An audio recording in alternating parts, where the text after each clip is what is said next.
경애하는 영도자 김용민 동지께서는 남조선 최고의 아로니아 제조업체 장봉근 아로니아의 하트베리 블랙 아로니아 고농축액을 그야말로 미친 최저가에 판매하기로 결정하시었다. 아로니아 열매가 슈퍼푸드로 인정받으면서 농약으로 키운 엉터리 아로니아와 폴란드산이 아닌 짝퉁 아로니아가 판치는 현실에 위대하신 김용민 동지께서는 치솟는 분노를 감추지 못하시었다.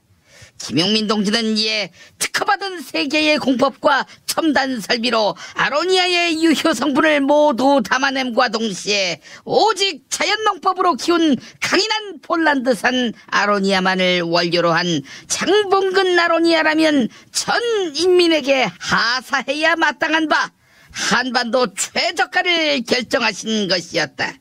남조선 최고의 장봉근 아로니아를 남조선 최저가에 구매하는 방법은 김용민.com.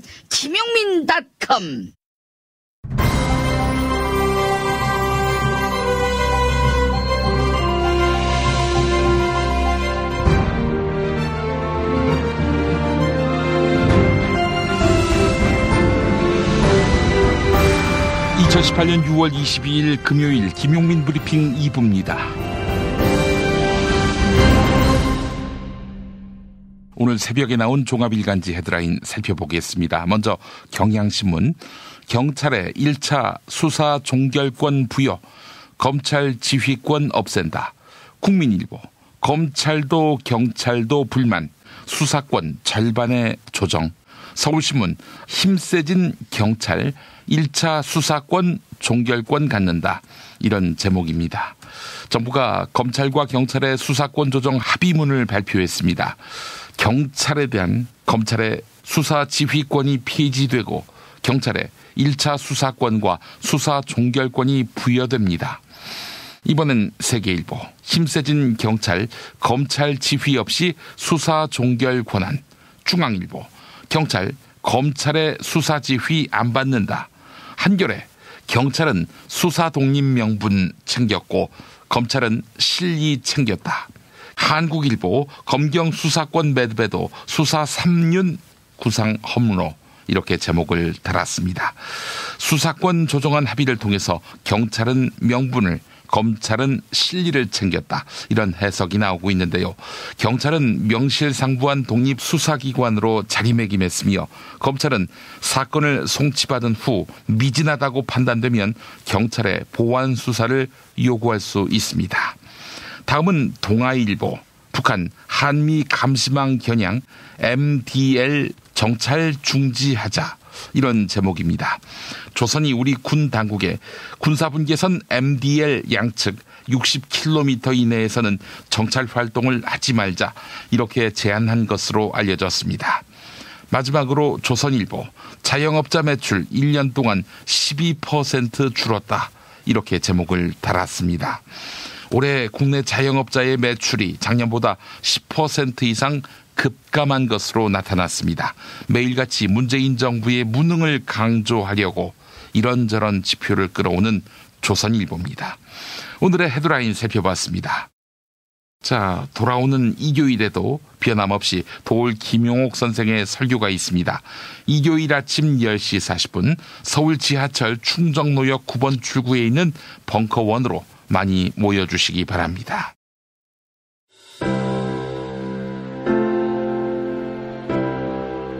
이전에 상상할 수도 없었던 새로운 국면이 조선 대지의 지축을 움직이고 있습니다.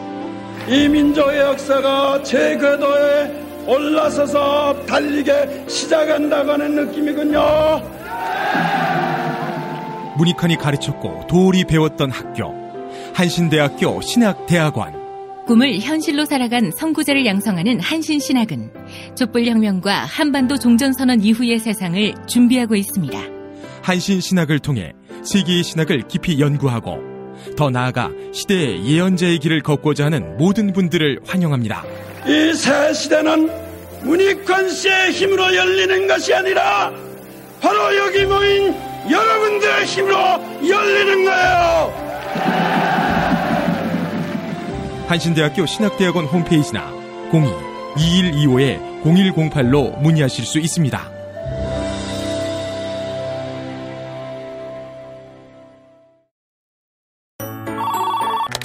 중고차죠? 네. 그런데 이 차 진짜 있는 거 맞죠? 정말 이 가격에 살 수 있는 거죠? 아이, 그럼요. 빨리 오시면 됩니다. 여러분 이거 다 거짓말하는 걸 아시죠? 더 이상 속지 마세요. 허위 매물에서 우리의 가족과 이웃을 지키는 더불어 중고차. 직영 정비소를 운영하여 더욱더 믿음이 가는 더불어 중고차. 카카오톡 검색창에 더불어 중고차를 검색하시거나 1661-3363, 1661-3363으로 전화주세요.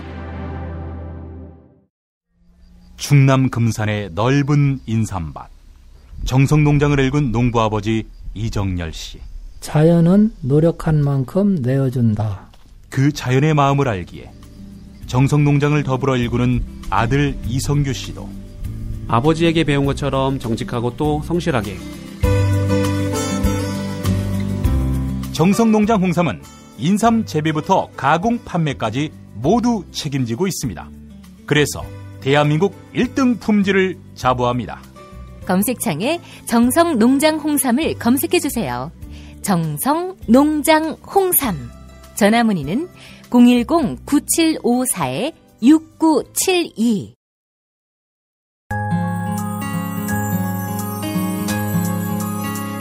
당신의 정직한 뉴스 보좌관 김용민과 주파수를 맞춘다. 새로운 아침 특별한 선택 김용민의 뉴스 브리핑. 김용민의 뉴스 브리핑. 지난 화요일부터 이틀 동안 조선과 중국의 3차 정상회담이 열렸지요. 이때 시진핑 중국 국가주석이 김정은 조선 국무위원장에게 대규모 대북 투자를 약속한 것으로 알려졌습니다. 한국일보에 따르면 3차 조중 정상회담의 핵심은 경제였습니다. 조선을 개혁과 개방으로 이끌기 위해 중국이 상당한 수준의 투자를 약속했다는 겁니다. 조선 황금평 및 위화도 경제특구의 사업투자 재개, 그리고 압록강유역 수력발전소 건설이 대북 투자의 신호탄이 될 것으로 전망됩니다. 양국의 경제협력 방안이 가시화되면서 중국의 대북 단독 제재도 완화되고 있는 것으로 보입니다. 중국 산시성 시안에서 평양을 연결하는 국제항로를 다음 달 개통하기로 한 것이 대표적입니다. 한국일보 보도였습니다. 지방선거에서 참패한 자유한국당이 수습책을 논의하기 위한 두 번째 의원총회를 열었는데요. 계파 갈등 논란이 불거지면서 의원총회는 설전만 벌이다 끝났습니다. 의원총회 모두 발언에서 김성태 자유한국당 대표 권한대행은 계파 갈등을 용납하지 않겠다고 목소리를 높였습니다. 김성태 대표 권한대행의 발언 들어보시죠. 저는 호소합니다. 앞으로 어떤 계파 간 갈등이나 또 계파당 목소리를 통해서 우리 당이 이해관계에 따라서 분열하고 또 다시 싸워야 하는 그 구조는 저 직을 걸고 용납하지 않겠습니다. 대응하겠습니다. 만일 싸우자면은 이번에야말로 끝장을 볼 것입니다. 그렇기 때문에 어떤 경우도 앞으로는 우리 당이 쇄신과 핵심 비대를 통해서 우리들의 골문 한보와 상처를 치료하면서까지 어느 누구도 성역이 있어서는 안 될 것이고 저 자신부터 수술대에 제일 먼저 들어 누울 것이라는 것을 분명히 밝히면서 동지 여러분들의 함께 가는 길을 호소합니다. 하지만 의원총회는 박성중 의원의 휴대전화 메모에 대한 공방으로 대부분의 시간을 허비했습니다. 바른정당 복당파인 박성중 의원의 메모에는 친박 비박 싸움 격화, 목을 친다 이런 내용이 적혀 있었습니다. 계파 갈등을 노골적으로 드러내는 표현에 친박계 의원들은 김성태 권한대행에 대한 사퇴를 요구했습니다. 복당파 모임에 김성태 권한대행도 참석했으니 책임을 져야 한다는 겁니다. 당초 목적이었던 쇄신안에 대해선 의견 수렴이 이루어지지 않고 계파 사이에 감정적 골만 깊어졌다 이런 지적이 나옵니다. 서울신문 보도 소개해드렸습니다. 검찰과 경찰 두 기관의 오랜 줄다리기 끝에 수사권 조정의 첫 단추가 끼워졌습니다. 수사권 조정 합의문의 핵심은 검찰의 수사지휘권 폐지, 그리고 경찰에게 1차 수사권과 종결권을 부여하는 것입니다. 이낙연 국무총리가 어제 검찰과 경찰의 수사권 조정과 관련해 대국민 담화문을 발표했습니다. 이낙연 총리의 발언 들어보시죠. 특히 지난 정부에서 검찰과 경찰이 그 소임을 다하지 못해 국정농단과 촛불혁명의 원인의 하나로까지 작용했고, 그것이 검경 수사권 조정의 시급성과 중요성을 더욱 높인 것은 주지의 사실입니다. 이에 문재인 정부는 수사권 조정이 형사사법제도의 개선에만 그치지 않고 검경으로 하여금 국민의 안전과 인권을 보호하고 법치국가적 헌법 질서를 수호하는 기관으로 거듭나게 해야 한다는 인식으로 이 문제를 검토해 왔습니다. 이를 위해 정부는 검찰과 경찰의 관계를 수사와 공소제기, 공소유지의 원활한 수행을 위해 상호 협력하는 관계로 설정했습니다. 정부는 경찰이 1차 수사에서 보다 많은 자율권을 갖고 검찰은 사법 통제 역할을 더욱 충실히 해야 한다는 원칙을 세웠습니다. 검경이 지휘와 감독의 수직적 관계를 벗어나서 국민의 안전과 인권의 수호를 위해 협력하면서 각자의 책임을 높이는 것이 기묘하다는 판단에 따른 것이었습니다. 어제 합의로 경찰은 명실상부한 독립수사기관으로 자리매김했습니다. 검찰은 보안수사 요구를 통해 사후적 사법통제에 집중하도록 권한이 재조정됩니다.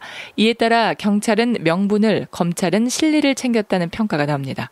정부가 수사권 조정안을 확정하면서 공은 국회로 넘어갔습니다. 조정안의 담긴 내용을 실행하려면 대부분 법 개정이 필요하기 때문입니다.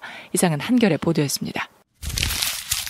검찰이 수사 대상인 판사들의 법원 개정 이메일과 법원 내부 메신저 내용을 넘겨달라, 이렇게 대법원에 요구했습니다. 검찰은 사법행정권 남용 의혹을 입증하기 위해 반드시 이메일과 메신저 내용을 분석해야 한다, 이런 입장입니다. 대법원 협조할까요? 또한 검찰은 양승태 전 대법원장과 법원행정처 판사들의 업무 추진비 카드, 그리고 업무 공용폰을 넘겨달라, 이렇게 대법원에 요청했습니다. 재판거래 의혹을 규명하기 위해 박근혜 정부 청와대 관계자들과 통화하거나 만난 정황을 확인하려는 겁니다.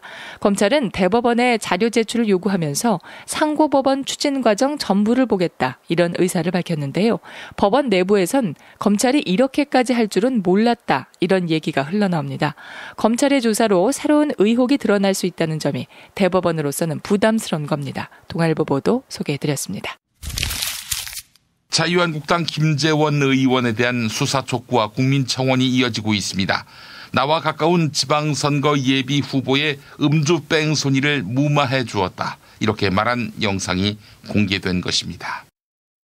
김재원 의원의 문제 발언은 2014년 김주수 당시 새누리당 경북 의성군수 예비후보 선거사무소 개소식에서 나왔습니다. 김재원 의원은 9년 전 김주수 후보가 음주운전 사고를 냈을 때 후배 검사에게 좀 봐달라 했다, 이렇게 이야기했습니다. 2005년 당시 혈중 알코올 농도 0.154%였던 김주수 후보는 벌금 1,000만 원의 약식명령 처분을 받았습니다. 청와대 국민청원에는 김재원 의원에 대한 수사와 처벌을 요구하는 글이 잇따라 올라왔습니다. 더불어민주당 박주민 의원은 후배 검사도 문제라면서 누구인지 확인해보겠다고 했습니다. SBS의 보도 소개해드렸습니다. 국회가 또다시 대법원 확정 판결을 무시하고 특수활동비 지출 명세 공개를 거부했습니다. 청와대 특수활동비 유용 혐의로 전직 대통령이 기소됐건만 정작 국회는 스스로를 무법지대화하고 있다, 이런 비판이 나오고 있습니다. 2004년과 올해 5월 대법원은 특수활동비 지출 내역엔 기밀 유지가 필요한 내용이 없다, 공개하더라도 국가의 중대한 이익을 해칠 우려가 없다, 이렇게 판결한 바 있습니다. 이에 정세균 전 국회의장은 지난달 퇴임 때 법원 판결을 수용하겠다, 이렇게 밝힌 바 있는데요. 국회는 특수활동비 상세 지출 명세가 비공개 대상이라며 정보 공개를 거부했습니다. 동아일보가 정보 공개를 청구했지만 국회 관계자는 윗분의 판단이다, 누가 그런 결정을 했는지는 말씀드릴 수 없다, 이렇게 말했습니다. 국회가 스스로를 무법지대화하고 있다, 이런 비판이 나옵니다. 동아일보 보도였습니다. 홍영표 더불어민주당 원내대표는 시간당 최저임금 10,000원 공약은 경제 흐름을 봐가며 추진해야 한다. 이러한 이해 없이 무조건 올리라고만 하니 답답하다. 이렇게 토로했네요. 2019년도 최저임금 심의를 위한 최저임금위원회 전원회의가 지난 화요일 열렸습니다. 하지만 노동계는 최저임금 산입범위 확대를 골자로 한 최저임금법 개정에 항의하며 회의에 불참하고 있습니다. 산입범위 확대로 실질임금이 줄어든다는 게 노동계 반발이옵니다.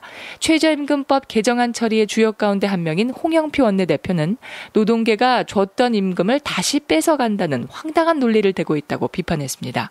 최저임금은 저임금 노동자의 삶을 개선하기 위한 것이지 고임금 근로자를 위한 게 아니라는 겁니다.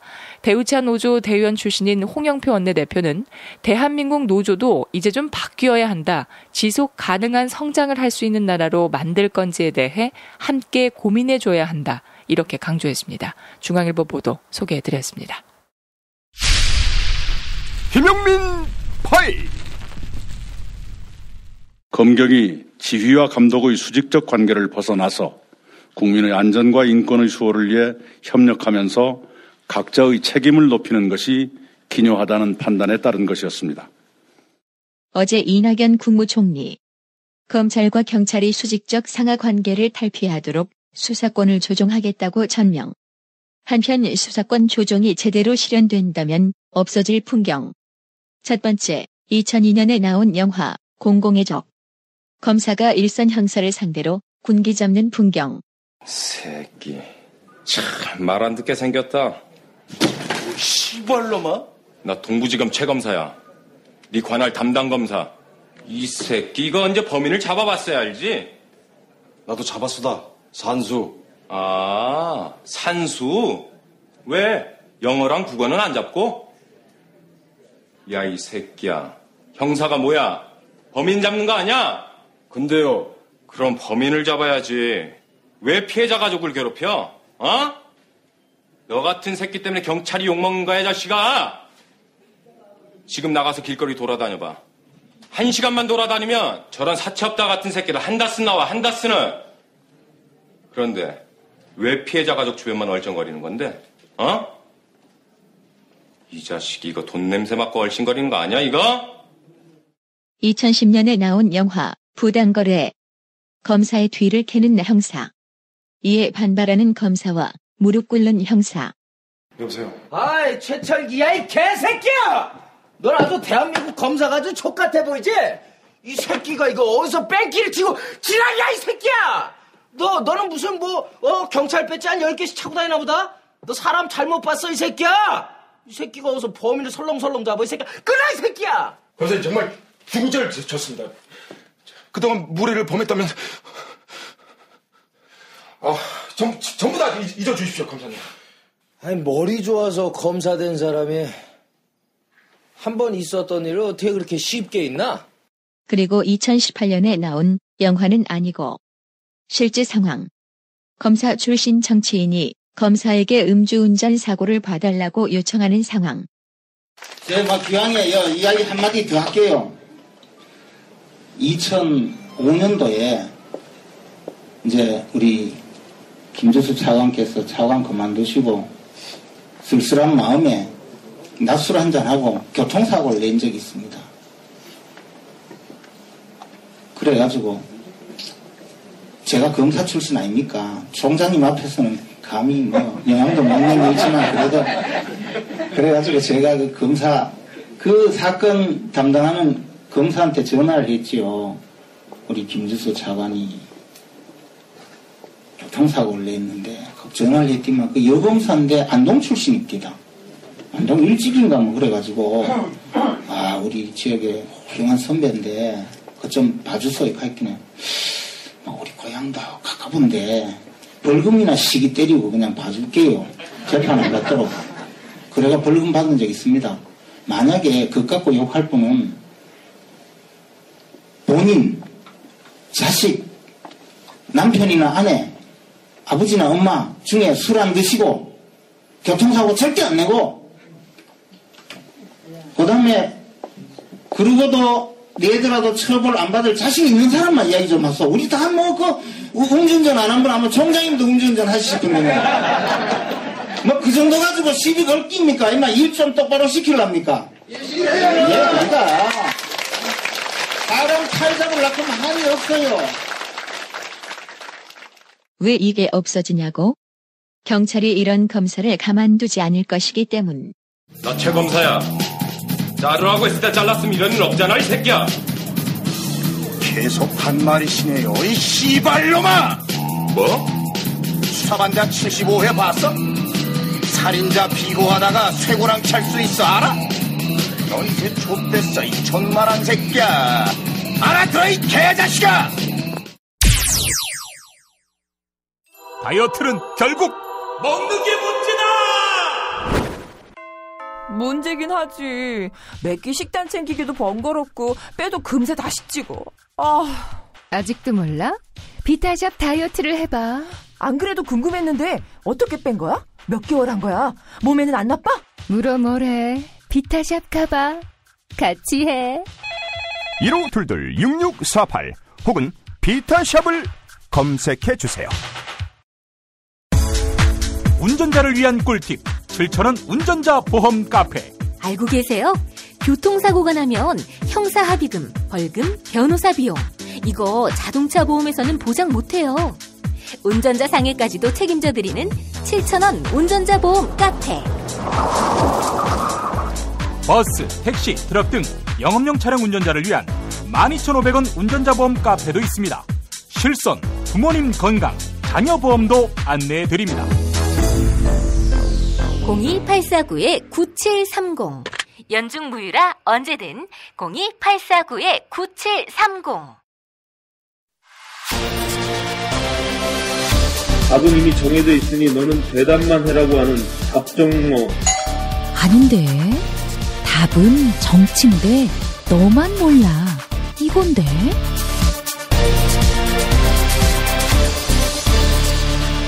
국민보좌관 김성회의 답정너.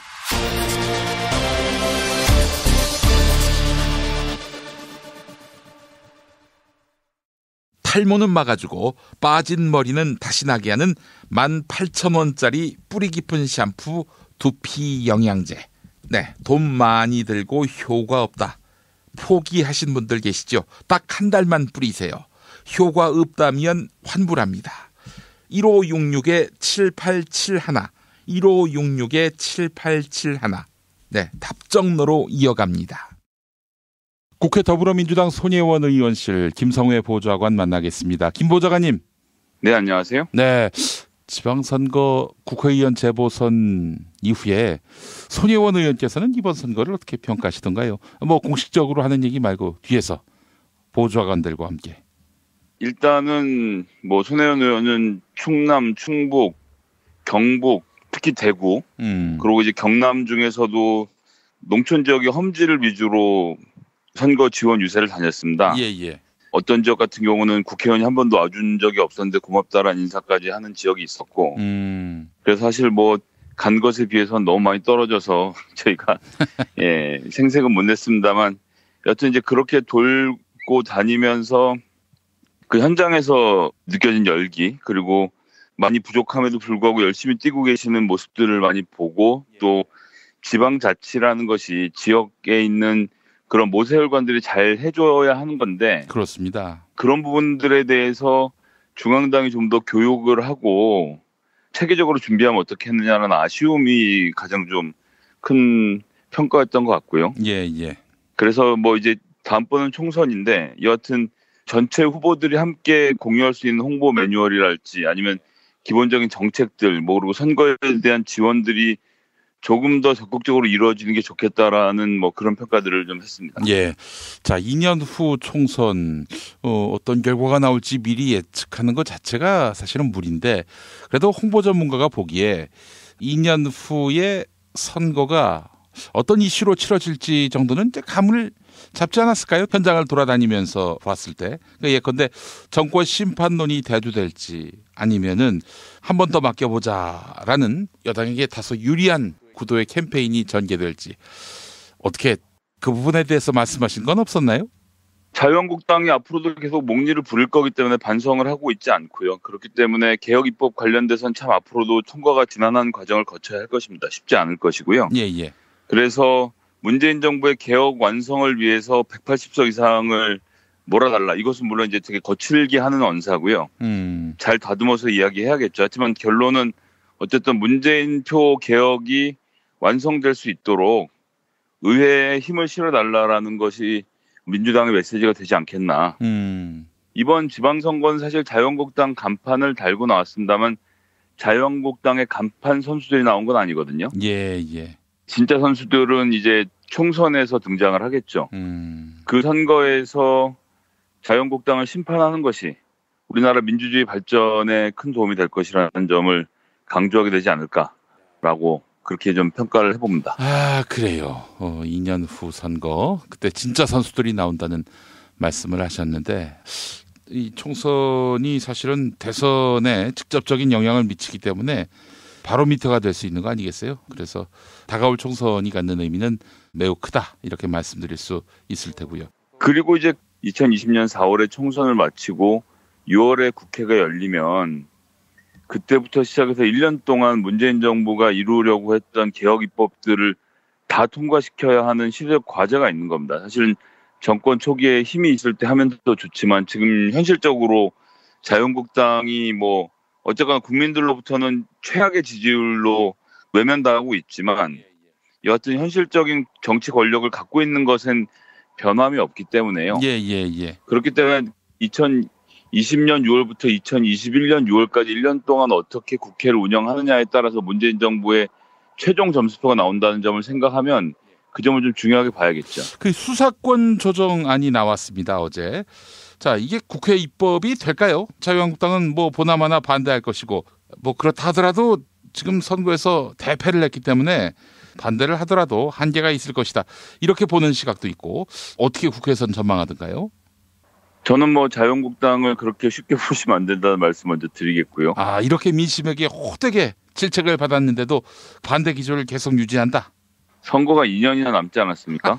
정신 바짝 차리는 건 6개월만 하면 된다라고 생각하고 있을 겁니다. 아이, 나 참 이렇게 한심한 야당을 봤습니까? 아니, 대선 때부터 심판받고 지방선거에서도 심판받고 총선 때도 심판받으려고 작정한 당. 아니, 심판받을 대상을 자신이 아닌 경쟁당이 대상이 되도록 해야 할 판에 계속 심판해달라고 이러고 있으니 참 답이 없습니다.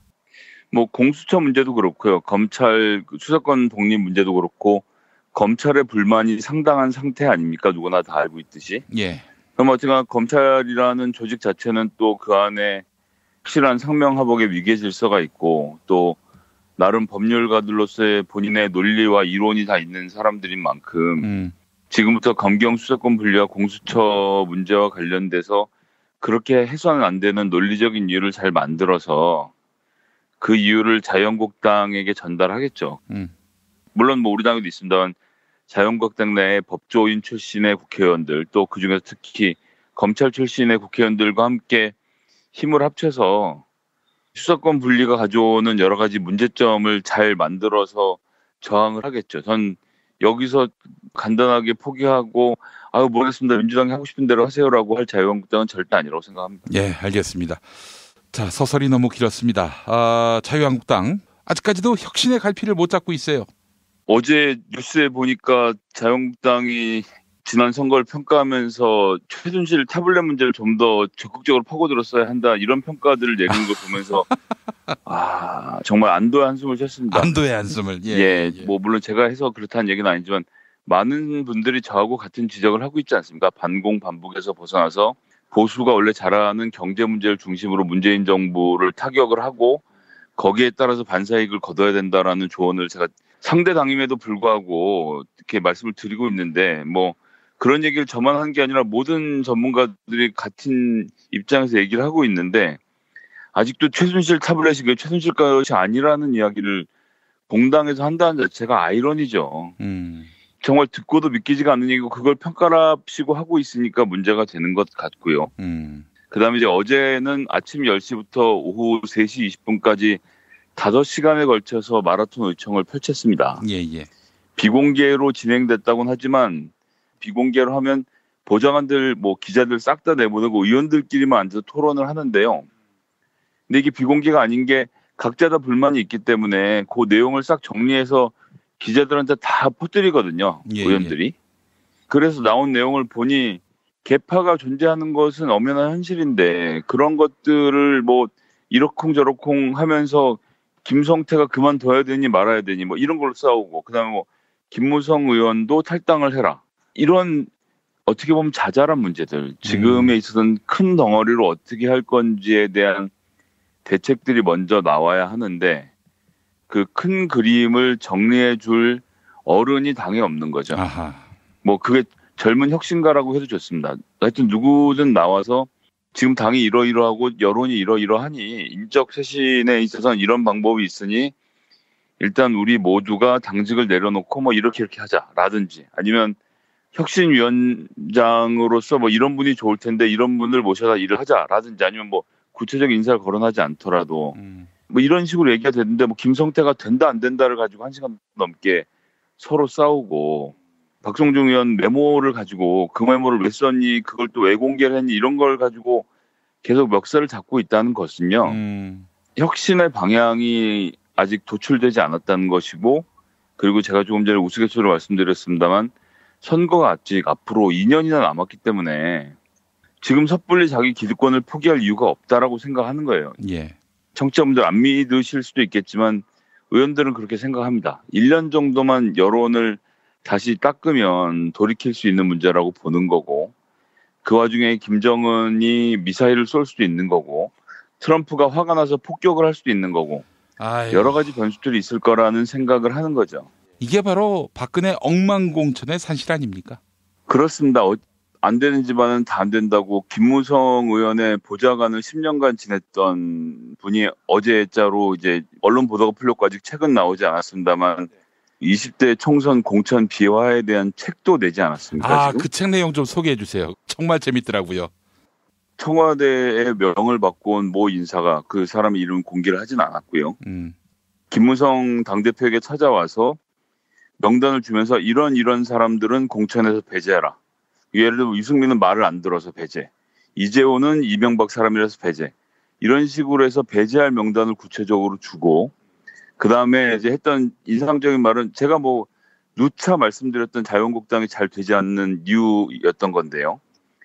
다른 건 다 좋고 8, 90명 정도 박근혜 대통령의 말을 아주 잘 들을 의원들만 있으면 아무런 문제 없이 해갈 수 있다. 박근혜 대통령은 퇴임 이후에도 전직 대통령들과 달리 막강한 영향력을 행사할 수 있을 것이다.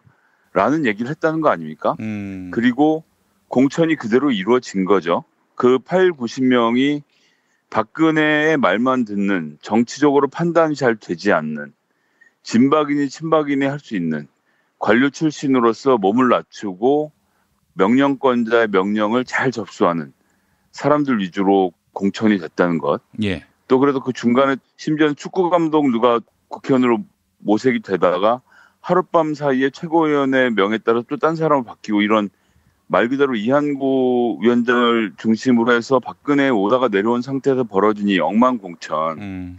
이 억만공천이 결국은 자유한국당의 지금의 혁신을 가로막고 있는 가장 큰 벽이 되는 겁니다. 한 10년 전만 해도 원희룡을 필두로 해서 꽤나 괜찮은 정병국 등등해서 젊고 참신한 정치인들이 있었거든요. 오세훈도 생각이 나고 이제 들으신 분들은 그런 사람들이 뭐라고 그러느냐고 하지만 어쨌든 40대 국회의원 돼서 배짱 좋게 선배들한테 그만두라고 소통도 치고 당을 혁신하겠다라고 했던 기풍이 있었던 거 아닙니까? 그리고 그런 것들의 눈치를 보면서 외부와 내부의 압력이 더해지니까 새누리당이 뭔가 변화하려고 노력을 하고 그런 과정에서 정권을 2차례 잡았던 것이고요.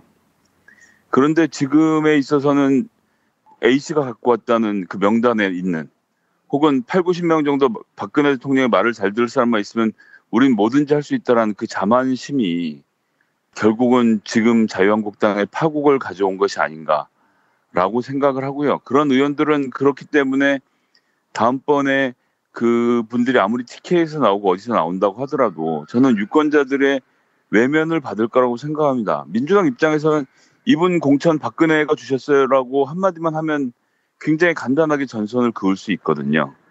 그것을 어떻게 돌파할 수 있을지. 지난번 홍보물에 나왔던 박근혜와 함께 찍은 사진들을 이번엔 저희가 활용할 수 있는 거 아니겠습니까? 이분 진박입니다 라고 우리가 홍보해드릴 수 있는 것이고요. 그렇게 입소문을 퍼뜨릴 수 있는 것이고요. 예. 진박을 외치던 이 의원 의정활동 4년 동안 박근혜 대통령에게 몇 번 면회를 간 줄 아십니까? 뭐 이렇게도 할 수 있는 것이고요. 어쨌든 박근혜를 가지고 저희가 그것을 연결해서 마케팅을 하면 자유한국당의 현역 의원들 과연 버틸 수 있을까요?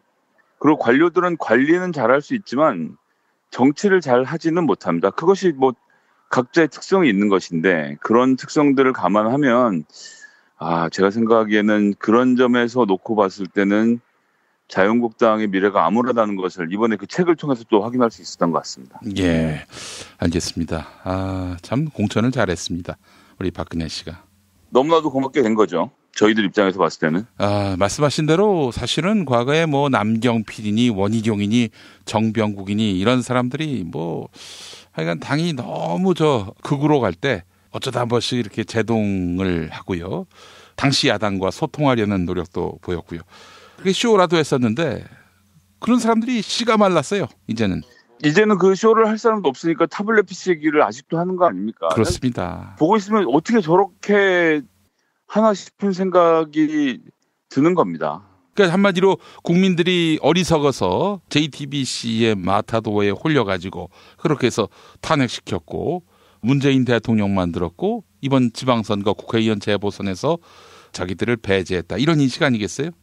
그렇습니다. 그것은 극우 인사들도 요즘은 잘 주장하지 않는 내용이고 그렇게 주장하다가 영어의 몸이 되신 분도 계신 상황 아닙니까 지금? 그렇죠. 변모 씨라고. 예. 그럼에도 불구하고 계속 그런 주장을 펼친다는 것은 그것은 내부 동력을 모으기에도 부족한 논리라는 생각입니다. 예, 알겠습니다.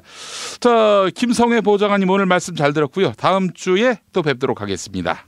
네, 감사합니다. 아이고, 무릎이야. 무릎펜 몰라? 무릎펜? 무릎펜이라고 이번에 새로 나온 무릎 관절 보호대야. 네이버에서 무릎펜을 검색해봐. 상담은 010-2255-4489 최 과장을 찾아주세요. 허리가 아파요. 아랫배가 나와요. 골반이 바로서야 건강도 아름다움도 바로섭니다. 바디로직을 입으세요. 토크밴드의 입체적인 탄력이 틀어진 골반을 바로잡습니다. 간편하고 확실한 골반 교정 타이즈 바디로직. 한총물이나 단체 선물이 필요할 때 이왕이면 우리 편 회사 네피아를 찾아주세요. 인터넷 검색창에 네피아를 치시거나 032-519-4800으로 전화주시면 친절하게 상담해드립니다. 그런데 상품은 뭔가요? 네피아를 가서 고르세요. 3만 가지가 넘는 물품이 있어요. 탈모인가 예비 탈모 여러분, 저희 제품 꼭 쓰세요. 그 고통을 알기에 최대한 싸게 팝니다. 이제 탈모약 써도 괜찮다고요? 같이 쓰면 부작용 없이 2배 효과입니다. 이미 모발이식 했다고요? 그럼 더 싸게 오래 유지해야죠. 아직 젊고 두피도 반짝거리지 않는다면 100% 뿌리 깊은 샴푸 두피 영양제 1566-7871.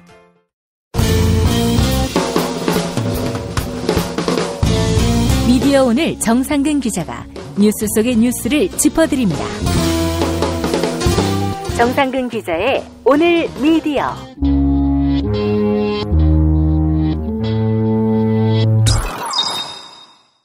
정상근 기자와 함께하겠습니다. 정 기자님.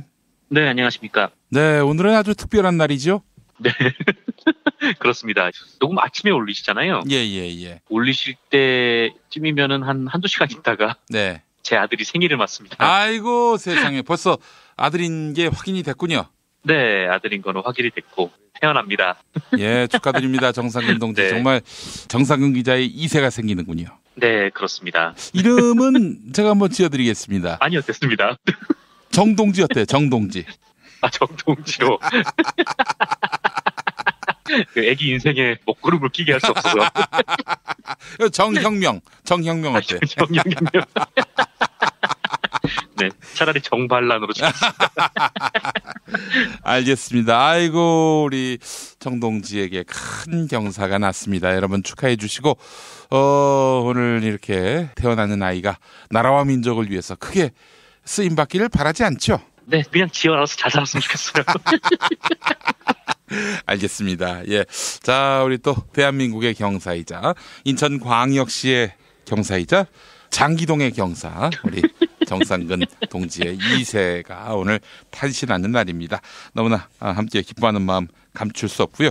자, 그래요. 뭐 그런 축하는 또 축하대로 하고 우리 정동지의 브리핑을 또 안 들을 수 없습니다. 네, 먼저 그 TV조선 풍계리 오보와 관련해서 말씀을 드리겠습니다. 예.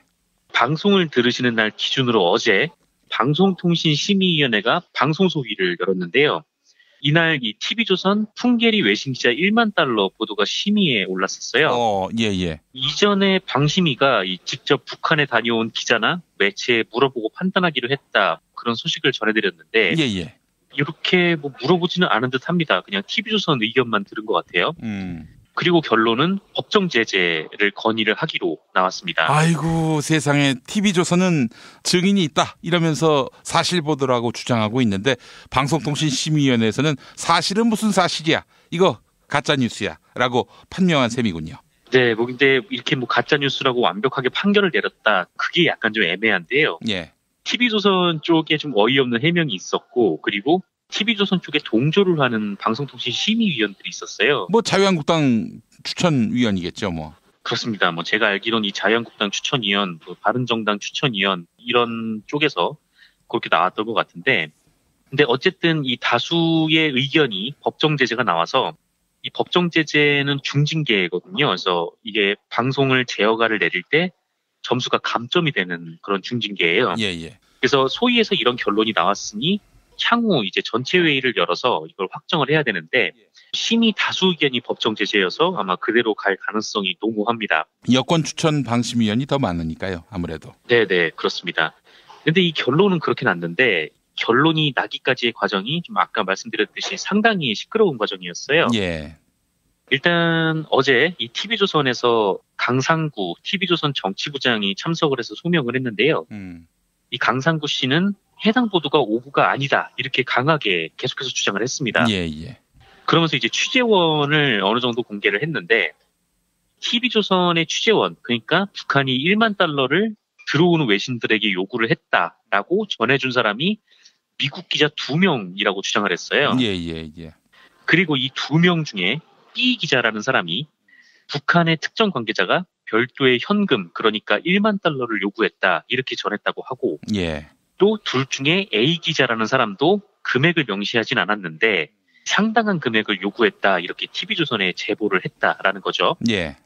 그리고 이 두 취재원은 과거에 미국 고위 관계자의 동선 그리고 비공개 브리핑 내용을 TV조선에 제보를 한 사람들이고 그리고 이 사람들 덕에 다수의 단독 보도 결과물을 만들어냈다. 그러니까 한마디로 매우 신뢰할 수 있는 미국 언론 소속의 기자다 이렇게 주장을 한 거예요. 예. 그런데 TV조선의 취재원이라는 이 미국의 2명의 기자는 이번 풍계리 취재단에 포함되지 않았습니다. 아 그래요? 네. 그러니까 거기를 만약에 간 사람들이다라고 하면은 그래도 나름 신뢰성이 있겠구나라고 생각을 했을 텐데. 이제 뭐 사실이 아니더라도 사실로 볼 여지, 정황은 있는 거죠. 그렇죠. 이게 충분히 믿을 만한 그런 얘기일 것 같은데, 근데 일단 가지를 않은 사람들이라는 거예요. 그리고 TV조선 보도에 대해서 국내 다수 언론들이 직접 북한을 방문한 기자를 취재를 했지 않았습니까? 예, 그래서 아니 우리는 뭐 그런 얘기를 들은 적이 없는데 뭐 이렇게 거기 간 기자들이 얘기를 해서 그렇죠. 이 TV조선의 주장은 오보다 이렇게 지적을 했는데 이에 대해서 이 강상구 TV조선 부장이 뭐라고 했냐면 예. 국내 언론이 오보라는 근거로 든 이 CNN의 윌 리플리 기자는 1만 달러 요구에 대해서 단언해서 얘기할 만큼 자세히 알지 못한다 이렇게 주장을 한 거예요. 아니 그 사람은 북한 갔잖아요. 네, 북한을 간 사람이죠. 그러니까 상식적으로 이게 말이 안 되는 거죠. 그러니까 자기네들이 신뢰를 할 수 있는 기자들은 그렇게 주장하면 믿는 거고 거기를 직접 갔다 온 사람이 아니라고 하는데 그걸 못 믿겠다라는 거잖아요. 이게 상식적으로 좀 이해가 안 가는 그런 상황인데 예. 이게 만약에 이 CNN 기자가 나는 그런 얘기를 들어본 적이 없는데 뭐 아닌 것 같은데 뭐 이렇게 얘기를 했다면은 그렇게 생각할 수도 있겠는데 근데 이 SBS의 취재에 따르면 이 CNN 기자는 SBS에 그런 요구를 받은 적이 없다라고 단언을 했어요. 예. 그런데 이제 그거를 이제 못 믿겠다라는 거죠. 이게 이제 말이 안 되는 게 말이죠. 북한의 간 기자한테 물어보는 게 훨씬 더 진실에 가깝고 아울러 가지 않은 기자에게 물어보고 답을 들은 거라면 간 기자 또는 가는 기자한테 팩트 체크를 해야 되는 거 아닙니까? 근데 팩트 체크 안 했고 안 간 기자한테 물어봤고 그리고 간 기자라도 우리가 봤을 때 신뢰도가 떨어진다. 뭐 이런 필터링이 다 있어요. 아니 이런 데스크가 뭐하러 필요합니까? 네, 진짜 말도 안 되는 얘기를 지금 하고 있는 거죠. 예. 그런데 이런 주장에 대해서 전광삼, 박상수 뭐 이런 보수야당 쪽 추천 심의위원들이 오보라고 단언할 수 없다. 법정 제재를 하면 언론의 재갈을 물리는 거다. 뭐 이렇게 주장을 했어요. 참. 그러면서 이 기사에서 취재원을 밝힌다면 북한 측 인사가 죽을 수도 있다. 뭐 이렇게 막 얘기를 했는데 아니 취재원이 미국 기자라는데 뭔 개소리를 하는지 그걸 잘 모르겠더라고요. 그리고 이게 설령 그렇게 뭐 들었던 것이 사실이라고 해도 그러니까 신뢰할 만한 취재원에게 들었다는 것이 사실이라고 해도 김영 PD께서 말씀하신 것처럼 이렇게 단정적으로 보도하면 안 되는 거죠. 그렇죠. 예를 들어서 진짜 그런 제보가 있더라도 우선 그 사람 제보 내용에 대해서 팩트 체크를 하고 또 간 사람 또는 갈 사람에게 물어봐서 나는 그런 얘기 들은 적이 없다라는 반대 증언까지 고루 실어주는 것. 이래야 기사가 완결되는 거 아닙니까? 그렇죠. 그래야 또 데스크가 할 일이 또 그거고요. 그렇죠. 네. 근데 이제 그거를 안 했던 거죠. 그러니까 TV조선이 그날 보도에서 했던 워딩이 정확하게 이렇습니다. 북한이 풍계리 방문 비용으로 우리 돈 1,100만 원 정도인 1인당 1만 달러도 요구했습니다. 이렇게 단정해서 보도를 했어요. 예. 네, 근데 이렇게 단정해서 보도를 해놓고 오보가 아니라고 뻗대면 이게 곤란하죠. 게다가 또 간 사람이 아니라고 하는데 간 사람만은 못 믿겠고 나는 우리 쪽에 얘기해준 사람을 믿겠다. 뭐 이렇게 얘기를 하면 이건 완전 곤란한 거죠. 아, 그 강상구 씨가 MBN 출신일 거예요. 네. 뭐 나름대로 MBN에서 에이스로 통했던 인물인데 TV조선 가서 물들었는지 아니면은 뭐 원래 그런 사람이었는지 뭐 알 수는 없습니다만은 어처구니가 없네요. 뭐 물론 징계를 피하려고 뭐 대단한 말들을 꺼냈을 수도 있겠지만은 아니 그렇다 하더라도 진실대로 사실대로 얘기하는 것이 언론인의 마지막 양심 아닙니까? 네, 그렇습니다. 그리고 또 하나 좀 이상하고 의아한 게 있었는데 이게 PD저널 보도에 나온 내용인데 예. 이 보도를 엄성섭 기자가 하지 않았습니까? 그렇죠. 근데 강상구 본부장이 이 기사를 취재하고 기사를 쓴 사람이 엄성섭이 아니다라고 했다는 거예요. 또 뭐야 그건? 이게 좀 이해가 안 가잖아요. 그러니까 누가 취재를 해서 엄성섭 씨가 리포트했다는 얘기입니까? 그랬다는 얘기인데 보통 그런 일이 없죠. 아니 그런 일이 종종 있긴 해요. 그래서 이제 뭐 예를 들어 기자가 2개, 3개 이제 취재해 오면은 2번, 3번 그 목소리가 나갈 수 없어서 뭐 대신 누가 읽는다든지 대독하는 경우가 종종 있긴 합니다만은 근데 이 사안 같은 경우 그렇게 대독시킬 여지가 있을까요? 없죠. 이게 단독 기사인데다가 가장 머릿 기사였어요. 그러면은 이 기사를 취재한 사람이 리포트를 하는 게 그러지 않은 적이 거의 없잖아요. 근데 그렇습니다. 예. 엄성석 기자가 취재도 하지 않은 거를 엄성석 기자가 리포트를 했다라는 게 좀 의아한 일이기도 하더라고요. 그렇습니다. 예. 또 어쨌든 뭐 이렇게 뭐 뻗대면서 지금 TV조선이 반성도 없이 계속 이렇게 뻗대고 있는데 좀 한신해서 이 얘기를 좀 전해드렸습니다. 예, 알겠습니다. 아까 징계받기 싫어가지고 뭐 온갖 논리를 다 끌어모은 모양인데 참 슬픕니다. 이런 얘기를 듣다 보면은 아 밑바닥을 보였는데 이 정도였구나 하는 그런 생각을 갖게 함으로써 아 참 아니 그 엄성섭 기자도 MBN 출신 아닙니까? 네, MBN 출신입니다. 네, 그래요. 참 TV조선 가서 이 MBN 출신들이 큰 웃음을 자아내게 만드네요. 예, 알겠습니다. 소식도 있습니까? 네, 뭐 TV조선의 황당한 보도를 하나 더 간단하게 소개를 해드리도록 하겠습니다. 예, 예. 20일 저녁에 제가 TV조선 저녁 메인 뉴스를 오랜만에 보다가 이 리포트를 보고 진짜 깜짝 놀랐는데 예. 이 리포트의 제목이 뭐였냐면 김정은 날 제거한다고? 폼페이오 그렇게 하고 싶다. 살벌 농담이라는 제목이었습니다. 네. 이 내용이 뭐냐면 폼페이오 장관을 처음 만난 김정은 위원장이 미국 정보기관이 날 죽이려 하지 않았냐, 사과를 요구한다라고 했고, 예. 이에 폼페이오 국무장관이 그렇게 하고 싶다, 그러니까 죽이고 싶다, 뭐 이렇게 응수를 했다라는 거죠. 대화 내용이 실제로 굉장히 살벌했던 건데, 이게 폼페이오 국무장관이 지난해 7월에 CIA 국장으로 재직을 할 때 김정은 위원장을 두고 미국 정부의 관점에서 중요한 일은 핵개발 능력과 핵개발 의도가 있는 인물을 떼어놓는 것, 뭐 이렇게 인터뷰를 했었대요. 예, 예. 그러니까 김정은 위원장이 그 사실을 알고 사과를 하라고 했다는 거고, 그러면서 이 김정은 위원장이 지금도 그렇게 하고 싶냐라고 물었다는 건데, 예, 예. 폼페이오 장관이 뭐 여전히 그렇게 하고 싶다 이렇게 대답을 했다는 거죠. 그리고 이제 서로의 배포를 확인한 두 사람이 뭐 웃음을 터뜨리면서 농담을 마무리했다, 뭐 그런 것인데, 그리고 나서 이 김정은 위원장이 폼페이오가 재방북을 했을 때, 그러니까 2차 방북 때, 1차 때는 굳은 표정으로 맞았던 것과는 달리 2차 때는 웃으며 맞았고, 또 내 배짱과 이렇게 맞는 사람은 처음이다 이렇게 평가를 했다라는 겁니다. 그러니까 뭔가 농담을 주고받았다는 내용인 것 같은데, 근데 그 대화 내용이 참 살벌했다는 거고, 그리고 이 뉴스를 소개한 이 신동욱 앵커도 농담이라고 하기에는 좀 지나친, 어쩌면 살벌한 얘기가 오갔다 이렇게 소개를 했습니다. 이게 좀 이상하잖아요. 그래서 이 TV조선 보도에 따르면 이 보도가 미국의 베너티 페어라는 곳에서 나온 보도예요.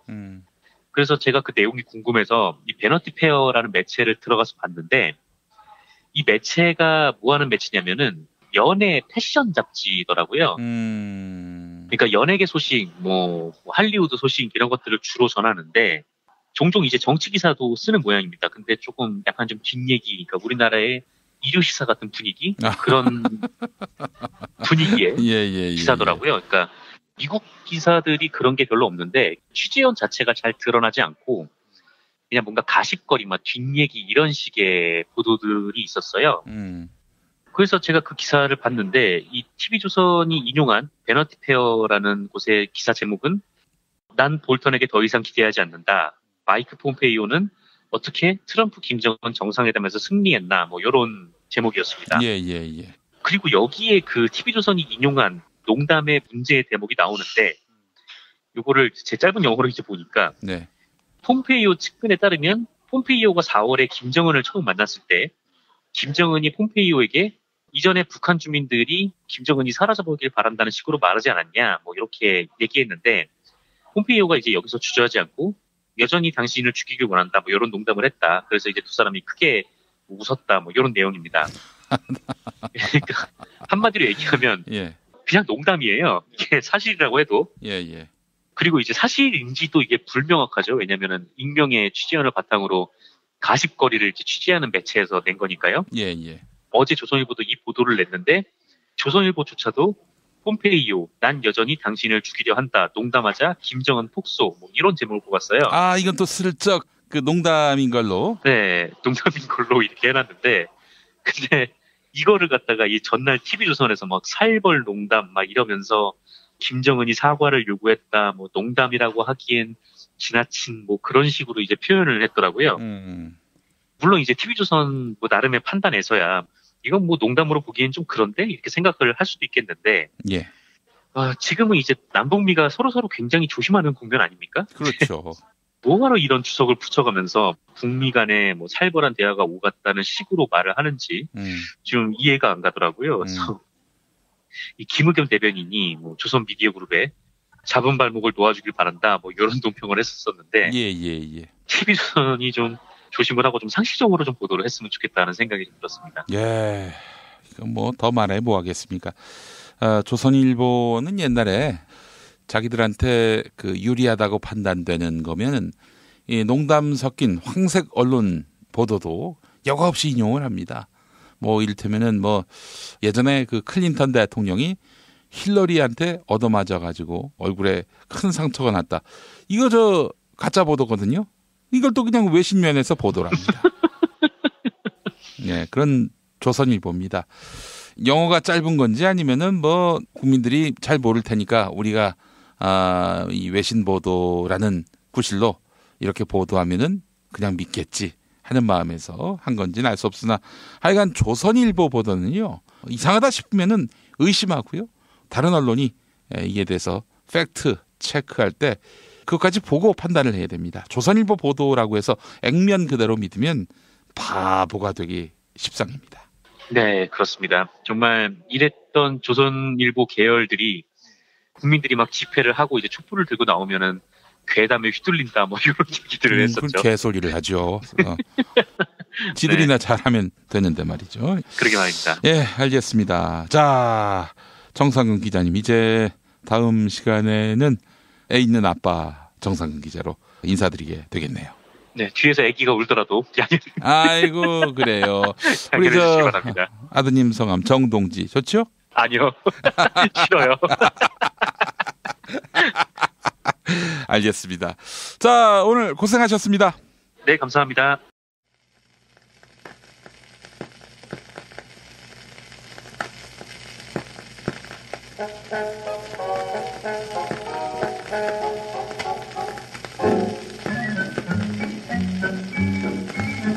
자유한국당은 어제 5시간 가까이 마라톤 의원총회를 열었지만 뿌리 깊은 친박 비박 간 갈등만 확인했습니다. 엄중한 6.13 국민심판에도 반성 없이 당권을 둘러싼 자중질환으로 침몰해가는 양상인데요. 형제는 용감했다 뮤지컬 중에 문상객들의 분노 잠깐 듣겠습니다. 문상객들을 국민으로 바꿔도 되겠네요. 하지만 이 노래의 핵심은 콩가루가 반복된다는 점입니다.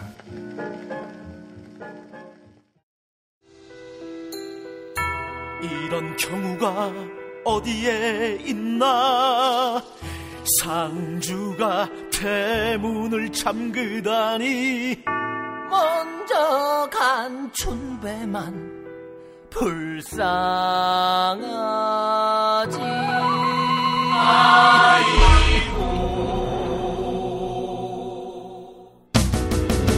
처럼 보로 샹샹마 처럼 장렬 샹샹마 처럼 보로 샹샹마 처럼 장렬 샹샹마 처럼 보로 샹샹마 처럼 장렬 샹샹마 콩가루가 날리네 콩가루가 날리네 콩가루지만 쏘쏘쏘.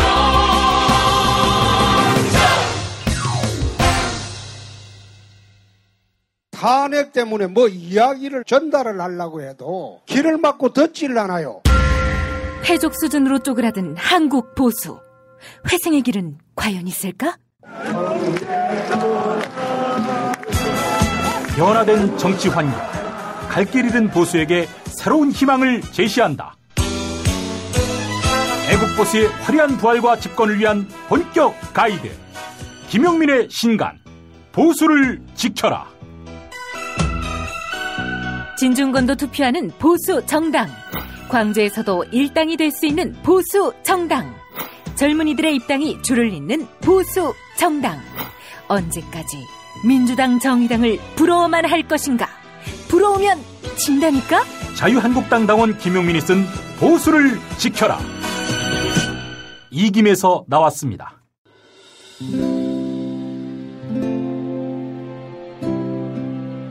그러니까 목사님은 우리 남북 관계에 있어서도 큰 정기를 마련해 주셨습니다. 늦봄 문익환 목사 탄생 100주년. 민주화와 통일운동을 위해 11년 4개월간 옥고를 마다하지 않은 행동하는 양심. 오늘 우리가 누리고 있는 이 민주주의도 문익환 목사님 덕분이 아주 큽니다. 그가 24년 동안 살았던 서울 강북구 인수봉로 통일의 집이 6월 1일 문익환 통일의 집 박물관으로 거듭납니다. 사람들이 이렇게 항상 북적북적 이렇게 했던 공간이라 아버지한테만 아니라 우리 모두들한테 굉장히 큰 의미가 있는 통일의 역사를 기억하며 통일의 길을 모색하는 문익환 통일의 집 박물관 기념사업 추진위원으로 함께해 주시겠습니까?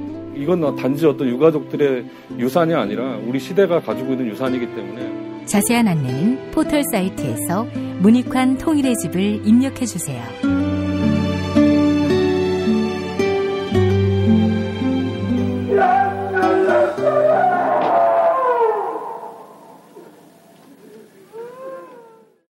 도올 김용옥 선생의 마가복음 강해로 여러분을 초대합니다. 이 마가복음이라는 게 대단히 중요합니다. 왜냐하면 복음서의 원형이기 때문에. 원형. 매주 일요일 아침 11시 서울 서대문구 충정로 20 서울 지하철 충정로역 9번 출구 앞에 있는 벙커원에서 도울과 만나세요. 율법을 믿으시겠다고? 신약이 율법의 완성이라고? 얼어빠질 그따구 기독교 내 입 앞에서 제발 입도 뻥끗 터지지 말아요. 그런 소리는. 벙커원 교회 일요일 예배를 겸하는 이 자리. 도울이 진리와 생명이었던 예수를 원형 그대로 복원합니다. 그 십자가를 과감하게 걸머지고 돌아가신 예수를 말하지 아니하고 믿으면 너는 금방 축복받을 일만 남았다. 이게 한국 목사들 99%의 거짓말 설교예요. 도울의 마가복음 설교는 따로 녹화 녹음되지 않으며 현장에서만 만나실 수 있습니다. 김용민.com 자유 게시판에 올라온 사연 일부 소개합니다.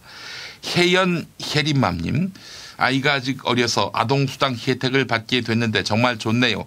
국민들을 위해 복지 정책을 잘 펼치면 좋겠습니다. 라고 하셨고, 만무리님, 적피해 세력이 영구히 퇴출되는 그날까지 촛불 정신은 현재 진행형입니다. 우리 모두 이 점을 잊지 말고 정치인들을 감시합시다. 네, 여러분의 의견 감사합니다. 2018년 6월 22일 금요일 김용민 브리핑 모두 마칩니다. 애청해주신 여러분 감사합니다.